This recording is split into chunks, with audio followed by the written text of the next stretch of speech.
الحمد للہ نحمدہ ونصلی علی رسولہ الکریم اما بعد فاعوذ باللہ من الشیطان الرجیم بسم اللہ الرحمن الرحیم والذین یکنزون الذہب والفضة ولا ينفقونها فی سبیل اللہ فبشرهم بعذاب علیم یوم یحمى علیہا فی نار جہنم فتقبى بها جباہهم وجنوبهم وظہورهم ھذا ما کنزتم لأنفسکم فذوقوا ما کنتم تکذبون۔ قال اللہ تبارک وتعالی فی مقام آخر خذ من اموالهم صدقة تطہرهم وتزکیہم بها وصل علیہم ان صلاتک سکن لهم واللہ سمیع علیم۔ قال اللہ تبارک وتعالی فی شان حبیبی مخبرا آمرا ان اللہ وملائکتہ یصلون علی النبی یا ایہا الذین آمنوا صلوا علیہ وسلموا تسلیما۔ بارگاہ نبوت صلی اللہ علیہ وسلم میں ہدیہ صلاۃ و سلام پیش کیجیے۔ الصلاۃ والسلام علیک یا رسول اللہ، الصلاۃ والسلام علیک یا حبیب اللہ، الصلاۃ والسلام علیک یا شفیع المذنبین۔ حضرت محترم معزز سامعین، میں نے آپ کے سامنے سورہ توبہ 10واں پارہ کی ایک آیہ کریمہ تلاوت کرنے کا شرف حاصل کیا اور ایک آیت کریمہ 11واں پارہ کی آیت کریمہ کا تلاوت کرنے کا شرف حاصل کیا۔ دعا ہے کہ اللہ تبارک و تعالی بندہ ناقص العلم کو حق کہنے کی توفیق عنایت فرمائے اور بندہ ناچیز کو اس پہ عمل کرنے کی توفیق مرحمت فرمائے، آمین ثم آمین۔ میرا موضوع ہے زکوٰۃ کی فرضیت۔ تو اسلامی بھائیوں، زکوٰۃ کی فرضیت قرآن سے بھی ثابت ہے، زکوٰۃ کی فرضیت حدیث سے بھی ثابت ہے، زکوٰۃ کی فرضیت اجماع صحابہ سے بھی ثابت ہے۔ تو قرآن کریم کی جو آیہ کریمہ میں نے پڑھی ہے، پہلی آیہ کریمہ جو میں نے پڑھی ہے، اس کا ترجمہ یہ ہے، جو لوگ خزانے کے طور پر سونا اور چاندی کو جمع کرتے ہیں، اللہ کی راہ میں اسے خرچ نہیں کرتے، ولا ينفقون فی سبیل اللہ یوم یحمى علیہا، قیامت کے دن اس کو سونے اور چاندی کو ایک پوری طرح پتری بنا دی جائے گی اور اس کو آگ میں، دوزخ کی آگ میں گرم کیا جائے گا۔ یوم یحمى علیہ فی نار جہنم فتقبى جباہهم، اور ان کی پیشانیوں کو ان گرم شدہ پتریوں سے داغا جائے گا، ان کے پہلو کو داغا جائے گا۔ فتقبى جباہهم وجنوبهم، اور ان کی پیشانیوں کو داغا جائے گا، وظہورهم، اور ان کی پیٹھوں کو داغا جائے گا۔ فتقبى بها جباہهم وجنوبهم وظہورهم ھذا ما کنزتم لأنفسکم فذوقوا ما کنتم تکذبون۔ حکم ہوگا کہ یہ خزانہ تم جو جمع کرتے تھے، اب اس کا عذاب چکھو۔ تو اللہ تبارک و تعالیٰ نے جو خزانے جمع کرتے ہیں، اللہ کی راہ میں خرچ نہیں کرتے، زکوٰۃ نہیں دیتے، اتنی بہت بڑی شدید وعید سنائی گئی ہے کہ اللہ تبارک و تعالیٰ تمام مسلمانوں کو اس سے بچائے اور قرآن سنت کی روشنی میں زندگی بسر کرنے کی توفیق عنایت فرمائے۔ اس مقام پر قابل غور یہ ہے کہ اللہ تبارک و تعالیٰ نے ان انسانوں کو، ان جو ہے زکوٰۃ نہیں ادا کرتے، ان کے پہلو کا ذکر کیا اور پھر ان کی پیشانیوں کو ذکر کیا اور ان کی پیٹھوں کا ذکر کیا۔ حالانکہ تمام اعضاء جو ہے دوزخ سے سڑیں گے، تو ان 3 اعضاؤں کو مخصوص کرنے کا کیا مقصد ہے؟ تو ائمہ مفسرین نے فرمایا جب اس کے پاس سیل آتا تھا تو وہ پیشانی پر، اس کے پیشانی پر مل پڑ جاتے تھے، وہ پریشان ہو جاتا تھا کہ میرے یہ سامنے سیل کیوں آیا، اس نے سوال کیوں کیا۔ اس لیے اس کی پیشانی کو خاص کیا کہ پیشانی پہ جب دیکھتے ہی اتنا بخیل تھا کہ اس کے پیشانی پہ بل پڑ گئے۔ کیوں بل پڑ گئے؟ کہ ہو سکتا ہے اور اس نے سوال کیوں کیا اور اس کو دینا پڑ جائے گا تو ان لوگوں کو موت نظر آتی ہے۔ اور پہلو کا ذکر کیا کہ جب سیل آتا تھا تو ایک پہلو کے بعد وہ ایک طرف ہو جاتے تھے، اس کی بات بھی نہیں سنتے اور ان کی طرف پیٹ کر کے چلے جاتے تھے۔ پیٹ کا ذکر اس لیے کیا تو قرآن کریم سے پتہ چلتا ہے، اس لیے 3 اعضاؤں کو مختص کیا کہ 3 اعضاؤں کا مخصوص کردار ہے، تو اس وجہ سے اللہ تعالیٰ نے ان اعضاء کو ذکر کیا، ورنہ سارے کے سارے اس ذات کو، اس انسان کی ذات کو، وہ سارے کے سارے کو دوزخ میں ڈالا جائے گا۔ قرآن کی روشنی میں زکوٰۃ کی فرضیت ثابت ہے۔ اللہ تعالیٰ نے فرمایا خذ من اموالہم، اے میرے محبوب علیہ الصلوۃ والسلام ان کے مالوں کو، ان سے زکوٰۃ لیں، خذ من اموالہم صدقۃ تطہرہم، اور ان کو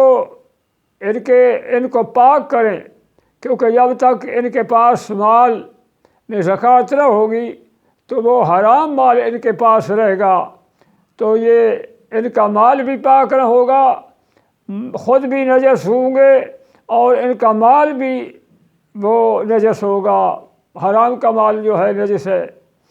صدقۃ تطہرہم وتزکیہم، ان کو پاک کیجیے، ان کے دل بھی پاک ہوں اور ان کا جسم بھی پاک ہو، کہ زکوٰۃ دینے سے انسان کا جسم بھی پاک ہو جاتا ہے اور دل بھی پاک ہو جاتا ہے، اور اس بندے کی پاکیزگی کا یہ عالم ہے کہ اللہ فرمایا وصلی علیہم، اے میرے محبوب علیہ الصلوۃ والسلام ان کے لیے رحمت کی دعا فرمائیے، کیونکہ آپ کی دعا ان صلاتک سکن لہم، آپ کی دعا جو ہے یہ دلوں کا سکون ہے، آپ کی دعا سے سکن لہم واللہ سمیع علیم، اور اللہ تبارک و تعالی سنتا جانتا ہے۔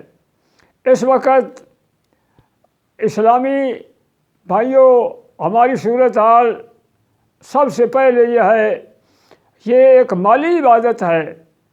سب سے پہلے نماز ہے اور نماز کے بعد نماز بدنی عبادت ہے، روزہ جو ہے، پھر دوسرے نمبر پہ روزہ رکن ہے اسلام کا، وہ بھی بدنی عبادت ہے، اور یہ تیسرے نمبر پر زکوٰۃ ہے، یہ مالی عبادت ہے۔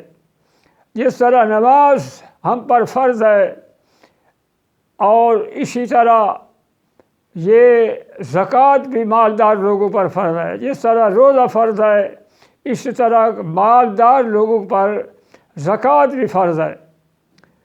تو اللہ تبارک و تعالیٰ نے یہ خزانے دیے ہیں، یہ ترکے اس لیے دیے ہیں تاکہ اللہ تبارک و تعالیٰ کے لیے رزق سے اللہ تعالیٰ کے جو غرباء ہیں، مساکین ہیں، ان کا حق ہے، یہ ہم اپنی طرف سے نہیں دے رہے بلکہ اللہ کے فرمان کے مطابق ان کا حق ہے۔ غرباء کا حق ہے، یتیموں مسکینوں کا حق ہے، نادار لوگوں کا حق ہے، جو اللہ نے متعین فرمائے مصارف یعنی جن پر زکوٰۃ لگ سکتی ہے، تو یہ اپنی طرف سے نہیں دے، یہ اللہ تبارک و تعالیٰ کے حکم سے، جو ان کا مال ہے وہ ہمارا حق نہیں۔ تو قرآن اور سنت کی روشنی میں اگر کسی کے پاس 7.5 تولہ سونا ہو یا 52.5 تولہ چاندی ہو یا 7.5 تولہ سونا نہ ہو اور چاندی نہ ہو، اس کی مالیت ہو، اس کے پاس نقد سامان ہو، نقدی پیسے ہو، تو پھر زکوٰۃ فرض ہے، بشرطے کہ وہ مقروض نہ ہو اور وہ پیسہ جو ہے اس کے حاجت اصلیہ سے فارغ ہو۔ حاجت اصلیہ کیا ہے انسان کے لیے؟ جس کے سوا کوئی چارہ کار نہیں، زندگی بسر نہیں ہو سکتی۔ انسان کی حاجت اصلی میں گھر ہے، مکان ہے، رہائش ہے، کھانے پینے کے سامان ہیں، کپڑے ہیں، گرمیوں سردیوں کے بسترے ہیں، یہ سارے حاجت اصلیہ میں داخل ہیں۔ اور گھوڑا ہے، سواری ہے، اب گھوڑے کی سواری تو رہ گئی ہے، کار ہے۔ اگر ایک آدمی کے پاس 2 کاریں ہیں، ضرورت سے زائد ہے، تو اسی طرح اگر اس کے پاس فرنیچر ہے تو وہ بھی ضرورت کے لیے، لیکن وہ فارغ نہیں۔ اس کے بعد اگر اس کے پاس یہ سارا مال ہے، سامان ہے، اور اس کی ضرورت کے لیے ہے تو اس پر زکوٰۃ نہیں۔ اگر ضرورت سے زائد ہے تو پھر اس کے متعلق دیکھا جائے گا کہ تیسری صورت جو ہے مال تجارت ہے۔ مال تجارت پر بھی زکوٰۃ فرض ہے۔ سونے چاندی کا جو مالک ہے، اس کی مالیت کا مالک ہے، اس پر بھی زکوٰۃ فرض ہے۔ زکوٰۃ اللہ کے محبوب نے فرمایا یہ فرض ہے۔ اس سلسلے میں قرآن اور سنت کی روشنی میں یہ ہے کہ 100 میں سے جب نصاب تمہارے پاس ہو زکوٰۃ کا جو شریعت نے رکھا ہے، تو اس وقت جو ہے آپ 100 میں سے 2.5 روپیے دیں۔ اللہ تعالیٰ نے کتنی کرم کی ہے، 100 میں سے 2.5 روپیے خرچ کرنے کے لیے فرمایا، تو 2.5 روپیے اگر 100 میں سے چلے جائیں تو اس میں فرق نہیں پڑتا، صرف یہ دل کو سمجھانے کی بات ہے۔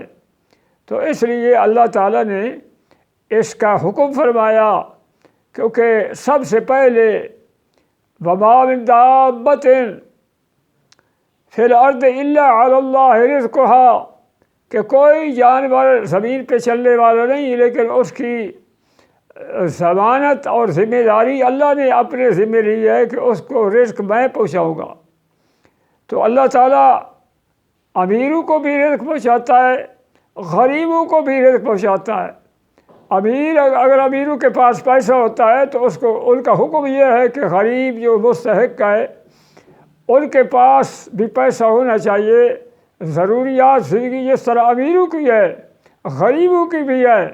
غریبوں کو کسی حال میں بھی اسلام نے بھلایا نہیں، قرآن نے بھلایا نہیں، نبی کے فرمان نے بھلایا نہیں، ہر وقت غریبوں کو سامنے رکھا۔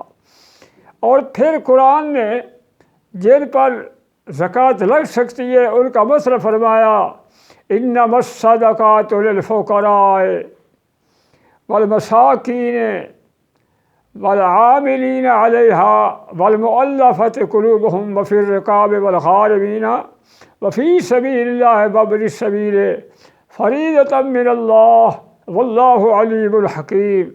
اس میں شک نہیں کہ صدقات فقراء کے لیے ہیں اور مسکینوں کے لیے۔ تو اہل لغت نے فرق کیا کہ فقیر وہ ہوتا ہے کہ جس کے پاس کچھ نہ کچھ ہو، یعنی تھوڑا بہت ہو۔ مسکین وہ ہوتا ہے کہ جس کے پاس کچھ نہ ہو، بالکل خالی ہو، اور اس کے پاس جو ہے ایک وقت کا کھانا بھی نہ ہو۔ لیکن بعض حضرات نے اس کا عکس کیا، انہوں نے کہا کہ نہیں، مسکین وہ ہوتا ہے جس کے پاس کچھ نہ کچھ ہو، فقیر وہ ہوتا ہے کہ جس پاس کچھ نہ ہو۔ بصورت یہ تو اہل لغت کی باتیں ہیں۔ جو غریب ہے وہ بھی مستحق ہے، جو فقراء ہے، فقیر ہے، وہ بھی مستحق ہے۔ والعاملین علیہا، اور حکومت کی طرف سے جو عامل زکوٰۃ ہوتا ہے، عامل کا زکوٰۃ کو جمع کرنے والا شخص، تو زکوٰۃ کو جو جمع کرنے والا شخص ہوتا ہے اس کے متعلق حکم یہ ہے کہ وہ بھی زکوٰۃ کا مستحق ہے، اگرچہ وہ اپنے جگہ پہ مالدار ہے، اس کا حق اس لیے بنتا ہے کہ اس نے وقت نکالا، زکوٰۃ کا پیسہ اکٹھا کیا، اور امانت کے طور پر وہ حاکم کے پاس یا بادشاہ کے پاس وہ پیسہ لاتا ہے، اور امانت کی خیانت بھی نہیں کرتا۔ خیانت یہ ہو جاتی ہے، جو زکوٰۃ جمع کرنے والے ہیں یاد رہے کہ یہ پیسہ ان کے پاس امانت ہے۔ جو پیسہ ہو، نبی پاک صلی اللہ علیہ وسلم کے دور میں ایک شخص تھا، اس کو حکم دیا گیا کہ زکوٰۃ کو جمع کرنے کے لیے، زکوٰۃ کا پیسہ اکٹھا کرنے کے لیے وہ گیا۔ جب اس نے پیسہ اکٹھا کیا اور کچھ پیسے جو ہے اس نے اپنے پاس رکھے، بارگاہ نبوت میں عرض کیا، یا رسول اللہ صلی اللہ علیہ وسلم، میرے پاس یہ جمع شدہ پیسہ ہے، زکوٰۃ کا پیسہ ہے، صدقات کا پیسہ ہے، اور لیکن یہ جو کچھ مال میرے پاس ہے یہ مجھے ہدیہ دیا گیا۔ تو آپ ناراض ہوئے۔ آپ نے فرمایا کہ کیوں نہیں تو اپنے ماں باپ کے گھر میں بیٹھ جاتا تھا، پھر میں دیکھوں کہ تمہارا ہدیہ آتا ہے لوگوں کی طرف سے یا نہیں۔ آپ زکوٰۃ جمع کرنے کے لیے جاتے ہیں اور اس وقت آپ کو ہدیے ملتے ہیں۔ آپ نے فرمایا یہ خیانت بنتی ہے، اور جو آئندہ خیانت کرے گا اس سے سوال ہوگا، قیامت کے دن اس دنیا میں بھی سوال ہوگا۔ تو سرکار ناراض ہوئے۔ تو پتہ چلا کہ جو پیسہ ہوتا ہے جمع کرنے والے لوگ ہوتے ہیں، خواہ وہ حکومت کے ہیں یا جو تنظیمیں بنی ہوئی ہیں، ان کا یہ کام ہے جو پیسہ ہے کما حق کو جس مقام پر لگتا ہے وہاں خرچ کرے۔ اگر اس پیسے کو خرد برد کیا تو اس دنیا میں بھی وہ اپنے مال کو وہ برباد کر رہے ہیں، اور اپنی آخرت تو پہلے برباد ہو چکی ہے۔ تو اللہ تعالیٰ نے فرمایا کہ یہ عجیب شخص ہے، ابن لطبیہ اس کا نام تھا، کہ یہ کہتا ہے کہ یہ پیسے جو ہے مجھے ہدیہ دیا گیا ہے، اور یہ مال میرے لیے ہدیہ ہے، یہ پیسہ یہ زکوٰۃ ہے۔ آپ نے فرمایا یہ نہیں ہو سکتا۔ پھر اگر میں دیکھوں کہ اپنے ماں باپ کے گھر میں بیٹھ جاتا ہے تو پھر میں دیکھوں کہ اس کے پاس ہدیے آتے ہیں یا نہیں ہدیے آتے۔ تو اس لیے عاملین جو ہوتے ہیں مستحق ہیں، لیکن وہ جو وقت کا حاکم ہے، بادشاہ ہے، وہ اس کو دے سکتا ہے، وہ اپنی طرف سے نہیں رکھ سکتے۔ والعاملین علیہا والمؤلفۃ، اور عاملین کا حق ہے۔ اور اس وقت فقہا فرماتے ہیں جو عموماً مدارس کے لوگ سفیر رکھتے ہیں، انہیں سفیر کہتے ہیں، یہ لوگ پیسہ جمع کرتے ہیں باہر سے مدارس کے لیے، دیہاتوں میں جاتے ہیں، شہروں میں جاتے ہیں، ان کے پاس رسید ہوتی ہے، وہ رسید جو ہے کاٹ کر ان کو دے دیتے ہیں کہ اتنا پیسہ۔ پھر جب مدرسہ کا جو معتمد ہوتا ہے اس کے پاس پہنچتا ہے، یہ وکیل ہوتا ہے، عامل جو ہے وہ وکیل کے حیثیت سے وہ پیسہ اکٹھا کرتا ہے۔ پھر اس کو جو مدرسہ کا معتمد ہوتا ہے یا مدرسین ہوتے ہیں تو وہ کیا کرتے ہیں، وہ پیسہ جو ہے اس کو اسی زکوٰۃ کے پیسے سے دیتے ہیں جو زکوٰۃ اکٹھے، حالانکہ یہ حکم اس کے لیے نہیں، اس کو اس پیسے سے نہیں دے سکتے جو زکوٰۃ کا پیسہ ہے۔ اگر مدرسین کی تنخواہیں بھی ہیں تو وہ بھی ایک ہیلہ کی صورت میں مدرسین کو تنخواہیں لگ سکتی ہے، ورنہ مدرسین کو بھی تنخواہیں نہیں لگ سکتی۔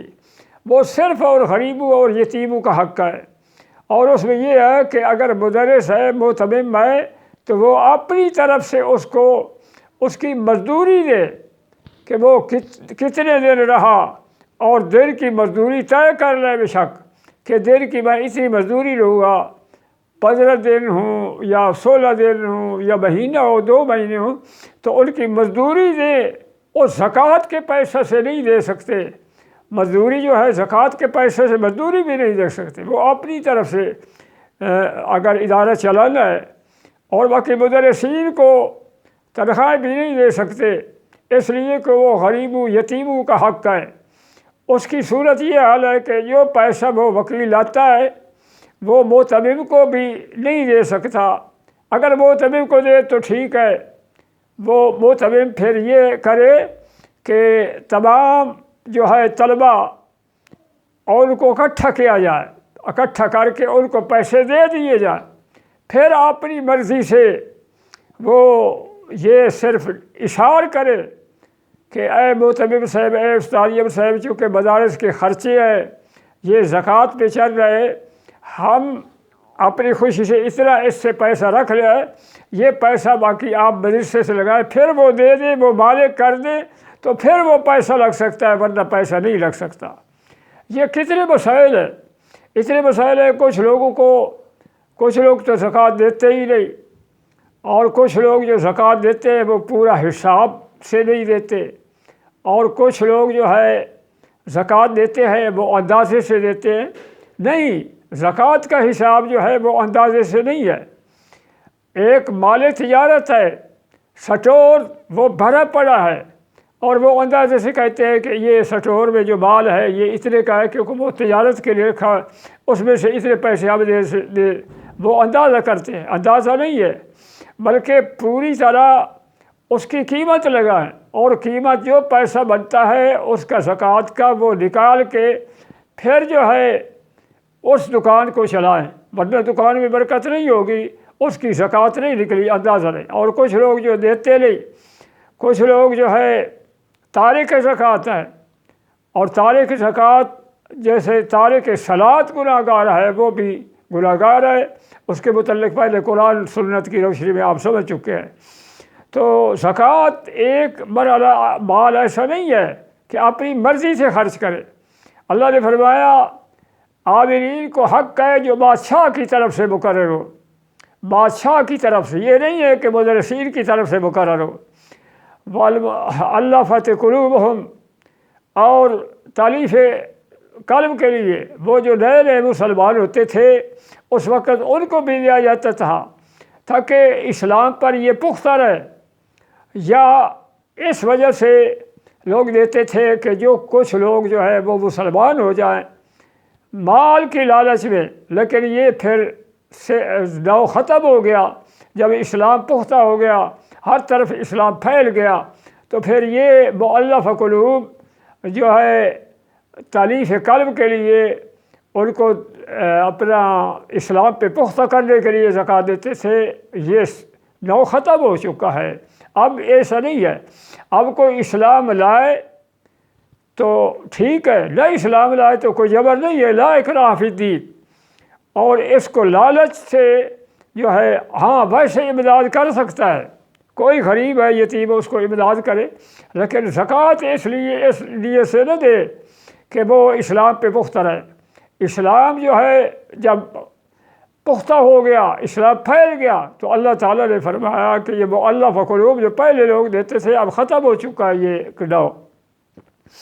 وفی الرقاب، اگر کوئی غلام ہے، اگر کوئی غیر مسلم بھی ہے، کسی مسلمان کے پاس غیر مسلم غلام ہے اور آقا اس کو کہتا ہے کہ اتنے پیسے لا کر دے دو تو میں آپ کو آزاد کروں، تو وہ مانگتا ہے لوگوں سے کہ میں آزاد ہو جاؤں، اس کو بھی زکوٰۃ کا پیسہ دے سکتے ہیں۔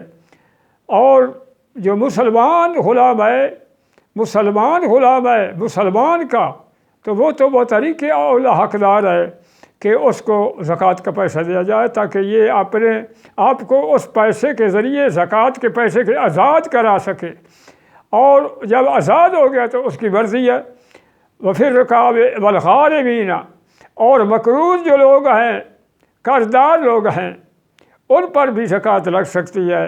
ہاں یہ ضروری ہے کہ زکوٰۃ جو قرضہ لے آؤ، کسی آدمی سے قرضہ لے آؤ یا بینک سے قرضہ لے آؤ، تو وہ قرضہ جو ہے کسی جو ہے فضول خرچی کے لیے نہ لے آؤ، مجبوری اپنے خرچ اخراجات گھر کے اس کے نہیں چل سکتے۔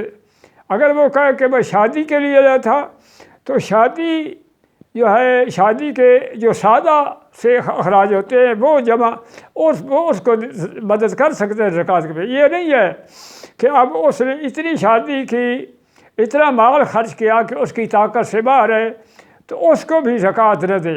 زکوٰۃ اس کو دے سکتے ہیں جو جائز ضرورت کے لیے قرضہ لے، اگر ناجائز ضرورت کے لیے قرض لیتا ہے، فضول خرچی کے لیے اور شہرت کی بنا پر قرض لیتا ہے، اور جب کھڑے لوگ ہوتے ہیں اقتدار کے لیے کھڑے ہوتے ہیں، کوئی قومی اسمبلی میں کھڑا ہوتا ہے، کوئی صوبائی اسمبلی، تو اس وقت یہ قرضے لیتے ہیں اور پھر وہ غریبوں کا خون چوستے ہیں، تو ان کو بھی وہ بھی کہتے ہیں کہ ہم مقروض ہیں۔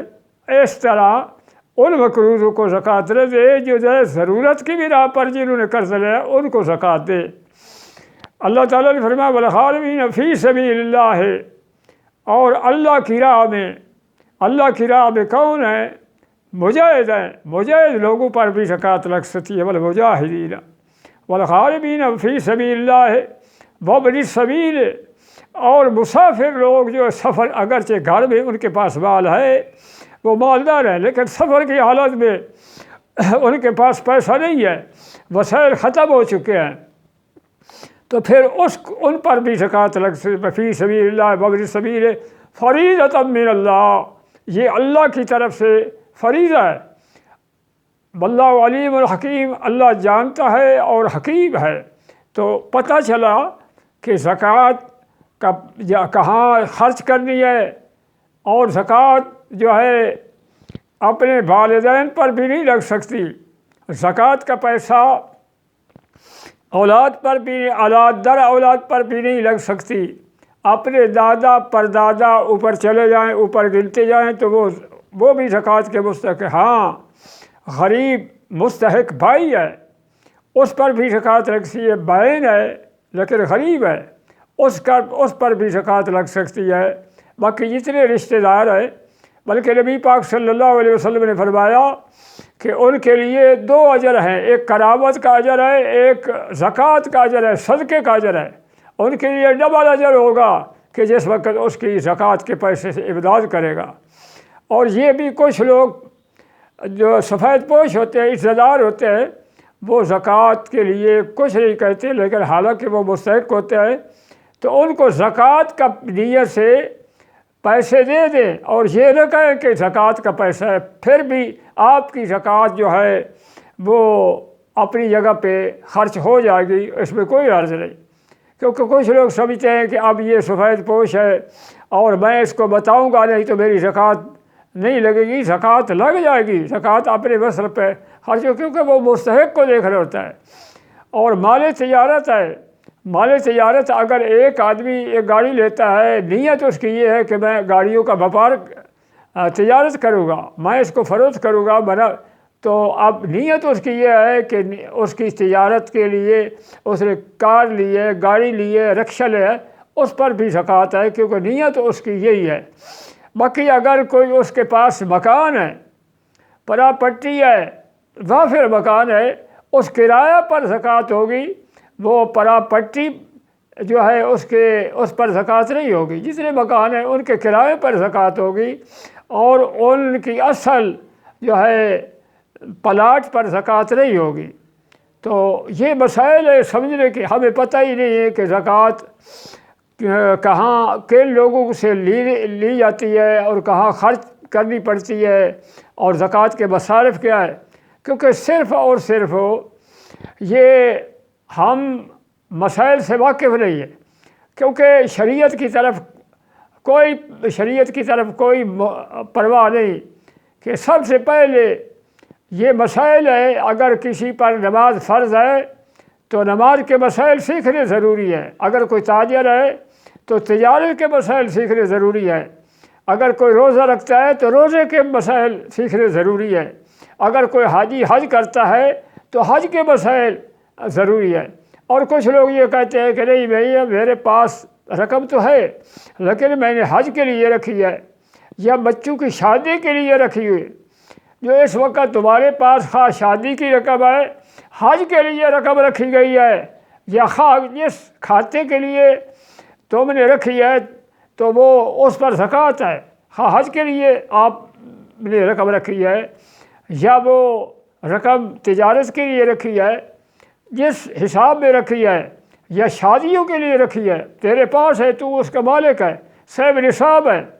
اب اس کو نہیں دیکھا جائے گا تو کل بچوں کی شادی کرے گا، حج کرے گا یا اس کی تجارت کرے گا، اب اس مال کو دیکھنا پڑے گا تو اس مال کا مالک ہے یا نہیں، تو اس مال پر زکوٰۃ ہے، تو اس جو صاحب مال ہے اس مال پر بھی زکوٰۃ فرض ہوگی اور مال کو پاک کرنا ہوگا۔ اگر کسی کے پاس جو یہ سارے سکیمیں ہیں بینک کی ساری یہ سودی سکیمیں ہیں، بلا سود بینکاری کا نام ہے، تو اگر سود سے بچنا چاہیں تو پھر یہ شراکت کا معاملہ رکھے، ورنہ سود کی رقم اور زکوٰۃ کی رقم اصل رقم کے پاس اگر ساتھ مل جاتی ہے تو پہلا بھی سرمایہ وہ چلا جاتا ہے، ختم ہو جاتا ہے، وہ اس کو پہلے تمہارے پاس جو ہمارے پاس سرمایہ آگا اس کو بھی برباد کر دے گا، کیونکہ وہ ایک پیسہ جو کمایا ہوا ہے حرام اس میں مل گیا، جب حرام مل گیا تو سارے کا سارا۔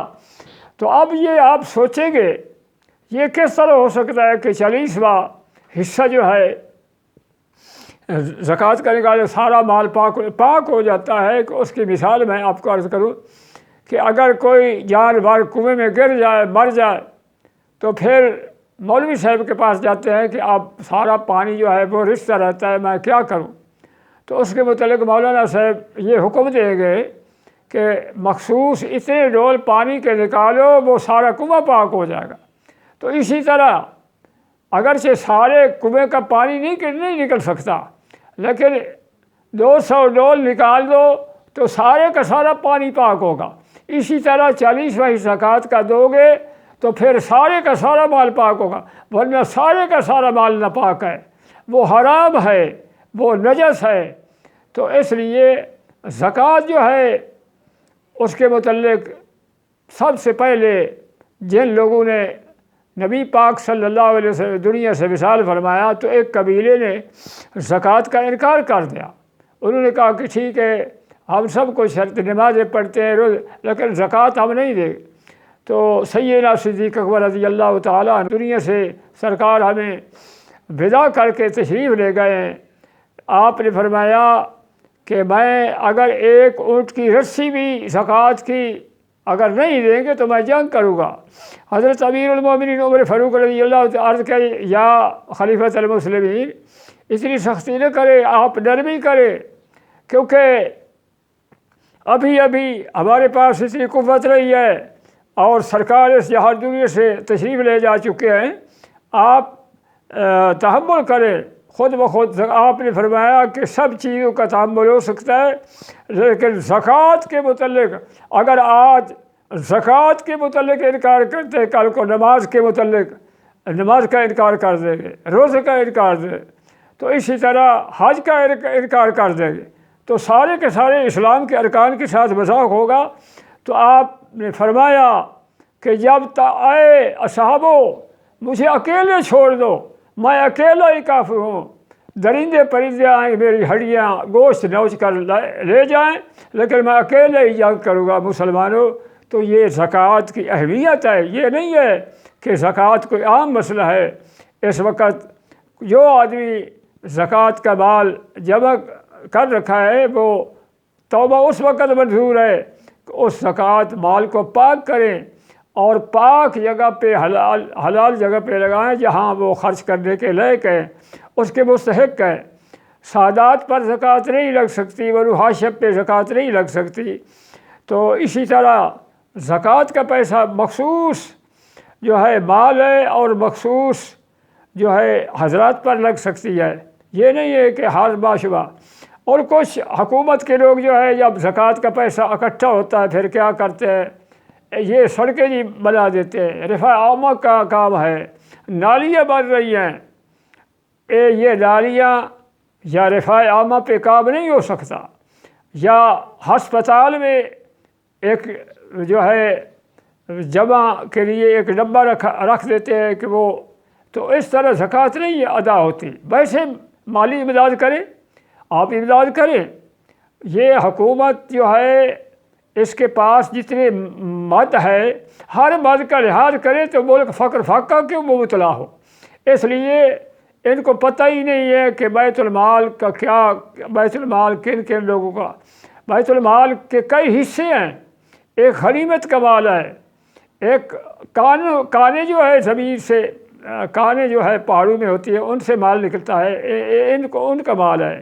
ایک زمین سے جو چیز برآمد ہوتی ہے، یہ تینوں چیزوں کا حکم ایک ہے۔ 4 حصے جو ہے ان لوگوں کے ہوتے ہیں جو کانوں سے یہ خزانے نکالتے ہیں۔ اب 5واں حصہ بیت المال میں جمع کرتا ہے۔ ریکاز کا حکم بھی ہے اور کانوں کا حکم بھی ہے۔ ریکاز جو زمین سے برآمد ان کا حکم بھی یہ ہے۔ باقی زکوٰۃ ہے، عشر ہے، فطرہ ہے، اس کے لیے مسائل الگ ہے۔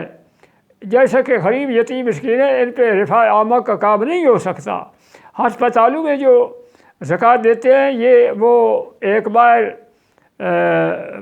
ڈبہ ہوتا ہے، اس میں پیسے ڈال نہیں، وہ غریب اگر زکوٰۃ جو ہے دینی ہے تو پھر خود مریض جو ہے، مریض ہے، وہ مریض مستحق ہے، ان کے ہاتھ میں دے۔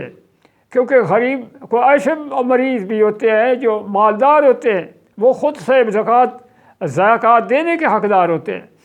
اس وقت صورتحال یہ ہے کہ غنیمت کا مال کا اور حکم ہے، اور کانوں میں جو مال نکلتا ہے ان کا اور حکم ہے، زمین سے جو برآمد خزانہ ہوتا ہے ان کا اور حکم ہے، اور زکوٰۃ، عشر، اس کا اور حکم ہے، اور اسی طرح صدقہ عید الفطر کا، ان کا حکم یہ اکٹھا ہے، جیسا کہ مصالح قرآن میں بیان فرمایا ہے۔ اور اس کے علاوہ ایک لاوارث کا مال ایک ہوتا ہے، فے کا مال، ٹیکس کا مال ہوتا ہے، خراج جو ٹیکس لی جاتی ہے، ذمیوں سے ٹیکس یا فے کا مال ہوتا ہے، ان کا مصارف الگ ہے، اور جو لاوارث کا مال ہوتا ہے ان کا مصارف الگ ہے۔ اس وقت جو ہے بیت المال ہے ہی نہیں۔ اگر بیت المال ہے تو اس میں اخلاط ہے، کوئی پتہ نہیں کہ یہ کہاں سے مال آیا، کس جگہ خرچ ہو رہا ہے، کوئی اس کا حساب نہیں ہے، حکومت کے پاس بھی نہیں ہے۔ خدا کرے یہ پہلے دور میں، خلافت راشدہ کے دور میں، جو بعد میں اچھے لوگ انہوں نے فرق کر کے دیا، اور فرق کرنے کی وجہ سے پھر ان کی سلطنتیں اسلام کے مطابق اللہ تعالیٰ نے فتح دی۔ اس وقت فتوحات وہ ختم ہو چکے ہیں، اور ہمارا ہر بچہ جو ہے مقروض کیوں ہے؟ مقروض اس وجہ سے ہے کہ ہم جو ہے اپنے ذات کے لیے جو پیسے لیتے ہیں، خرچ کرتے ہیں، ان کا حساب ہی نہیں ہے۔ ملک میں اس کا کوئی دیکھ بھال کرنے والا نہیں ہے، حالانکہ شعبیات الگ الگ انہوں نے بنائے ہوئے ہیں، ان شعبوں کو کما حق سنبھالا نہیں جاتا۔ تو میں کافی یہ بیان تفصیل بیان کیا ہے۔ جہاں جہاں میری آواز جا رہی ہے، اور اس آواز کو محفوظ کر کے دل کے کانوں میں سن کے اس پر، اگرچہ حکومت کا کام اپنا ہے، لیکن ہم اپنی ذاتی جو ہے مال، زکوٰۃ کا مال ہے، عشر کا مال ہے، اس کو کما حق کو خرچ کرنے کی کوشش کرنی چاہیے۔ اللہ تبارک و تعالی ہر مسلمان کی سعی جمیلہ اپنی بارگاہ میں منظور و مقبول فرمائے، آمین ثم آمین۔ وما علینا الا البلاغ المبین۔